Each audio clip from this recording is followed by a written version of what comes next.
নির্বাচন আছে, তারপরেও তারা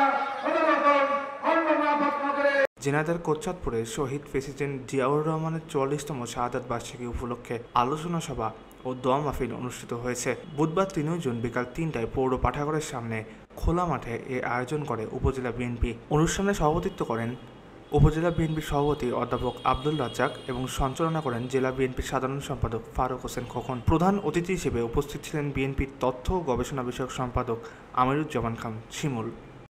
সারা বাংলাদেশে আপনারা কয়টা সিট পান? ৩-৪টা সিট।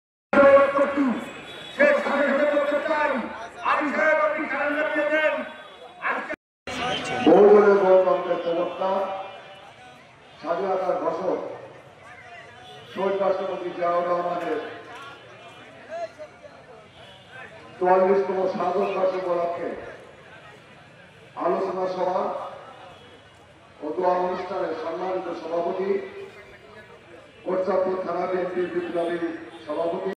৪৪তম শাহাদাত বার্ষিকী উপলক্ষে কোটচাঁদপুর উপজেলা বিএনপি, পৌর বিএনপির সংগ্রামী সভাপতি সালাউদ্দিন বুলবুল সিডল, পৌর বিএনপির সংগ্রামী সাধারণ সম্পাদক আবুল কাশেম, থানা বিএনপির সাধারণ সম্পাদক লিয়াকত আলী, পৌর বিএনপির সাংগঠনিক সম্পাদক মির্জা টিকু, থানা বিএনপির সাংগঠনিক সম্পাদক হারুন জয়ন্ত কুমার কুন্ডু, সকলের চেষ্টায় কিন্তু বিএনপি আজকে এই কোটচাঁদপুরে ঐক্যবদ্ধভাবে একটি অনুষ্ঠান করছে এবং বিএনপির ভিতরে ছোটখাটো দু একটা ত্রুটি আছে ইউনিয়নে দেখতে পাচ্ছি, ওটাও ইনশাল্লাহ ঠিক হয়ে যাবে।